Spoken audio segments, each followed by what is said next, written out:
We cut lacquers for the pressing plant, but we also cut lacquers for other pressing plants as well. We receive digital masters, digital audio files most of the time, maybe 90% of the time. 10% is old tapes, or a small portion that we get are new recordings mixed to tape, and we're able to cut directly from tape as well. But yeah, most of it is digital files. We receive the digital. I open it up immediately.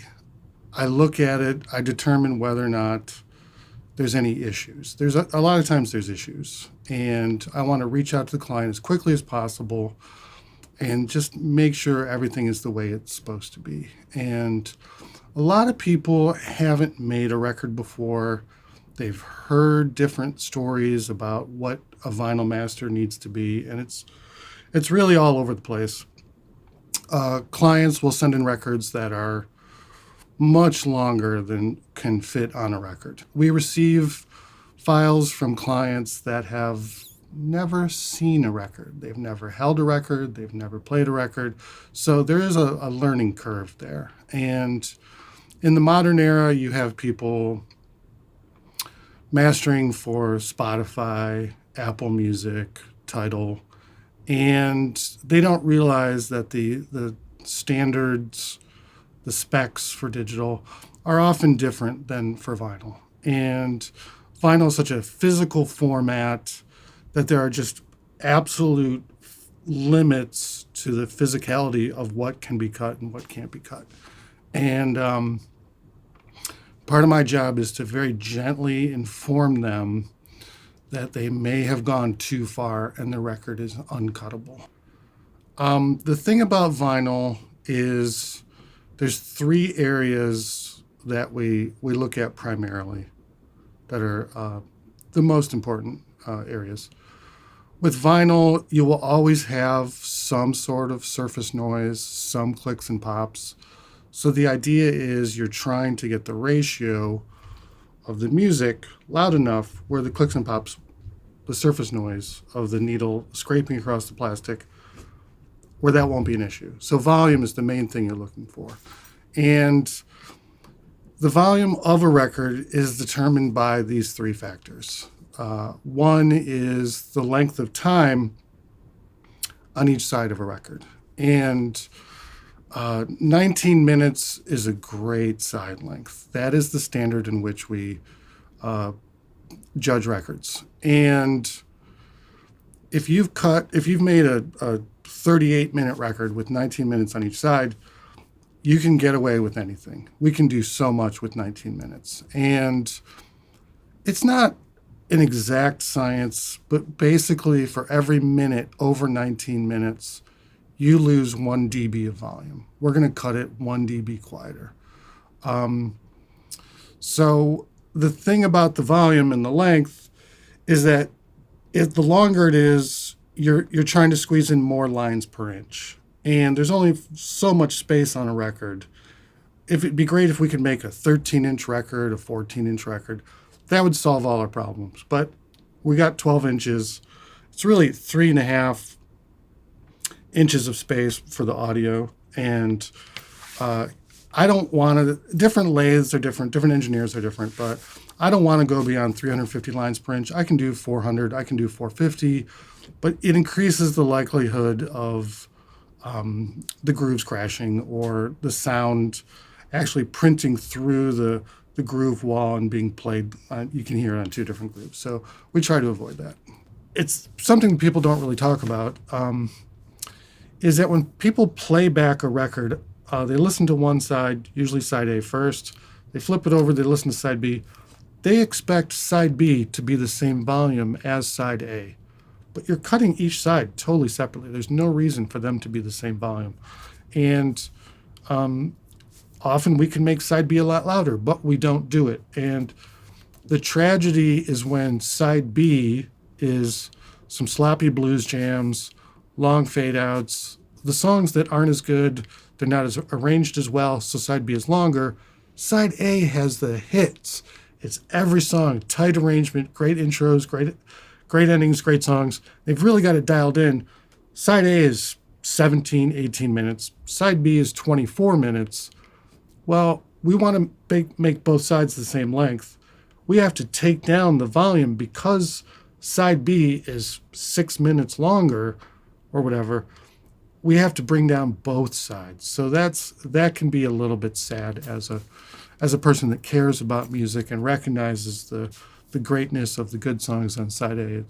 It's a real tragedy. And so I do reach out to artists and I do say to them, it'd be great if both sides were the same length. The second factor would be the amount of bass on a record. If you listen to records from the 50s, they have tons of bass. Elvis records, Fats Domino, Jerry Lee Lewis, Little Richard, they sound fantastic. They're also very short. So the shorter the record is, the more bass you can fit. The way the bass translates on the vinyl is the groove is wider, it is deeper, and it sometimes will have an excursion. It'll go, it's not traveling in a straight line, you'll actually see the waves. And what that means is it requires more space. So the next groove can't be flat, it also has to bend to watch out for the excursion. So a bigger bass drum, more low end in the bass, very heavy tom fills. You'll see those. The wave, the groove goes way out. So it just physically takes up more space, and you're limited to that 3.5 inches. And then the third factor you're looking at is the amount of compression.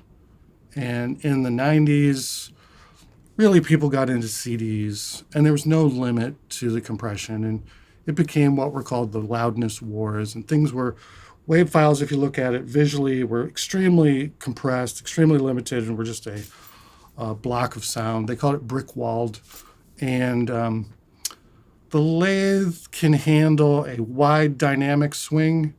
What it can't do is cut loudly the entire time. It can handle, quiet to loud jumps. It can handle huge transients. It's hard for it to move fast enough where every millisecond is at maximum volume. So when you send us an extremely compressed master, we have to just bring the volume down overall. It's sad, but true. And so mastering engineers, when they're finishing a record today, the standards for Spotify and other digital streaming services, often they try to make it really loud, and the lathe can't always handle that much compression. So those are the three main factors. Each cutting engineer will have their own lathe and their own style. So the inner groove, that last 1/4 inch to 1/2 inch, always sounds a little bit worse than the beginning of the record, than the outer groove. So it's called inner diameter distortion. And as records got longer into the late 60s and early 70s, and things had more bass, more compression, a lot of factors, and stereo became a factor. Producers, engineers noticed that last song on each side would be a little more crunchy. The cymbals might distort a little bit. You couldn't get the full dynamic range. So what you notice if you listen to a lot of records is you start noticing a ballad goes at the end of the record. Velvet Underground always had a Mo Tucker song at the end. It's a lighter song. It's less dynamic. It's acoustic. It's a ballad. It's basically you put a quieter song at the end and the record sounds better.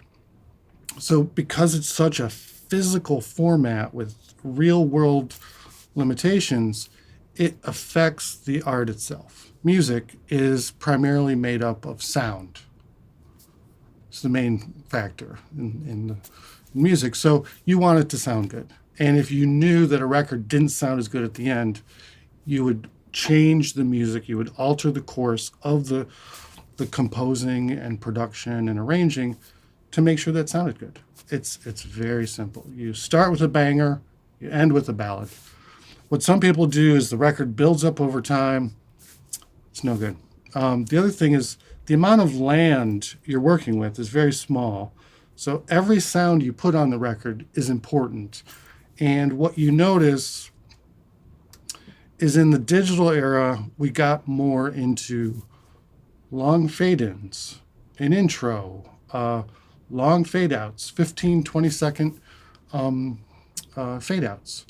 And records didn't used to do that. Songs would end abruptly. There'd be a short fade-out. It would be a very quick fade. A lot of times if you're listening to the Beatles or Thin Lizzy or Elvis, the songs basically end abruptly. There's just a very quick fade-out or tight ending. And the thing is, if you had 6 songs on side A and 6 songs on side B, and each song had a 10-second fade out, well, that's a whole minute. That's 2 minutes of audio that you spent on a fade out. Your record is now 2 dB quieter because you didn't write a very good ending. So that's something that I tell artists and producers just to take a look at. Don't waste that land. That real estate is very valuable.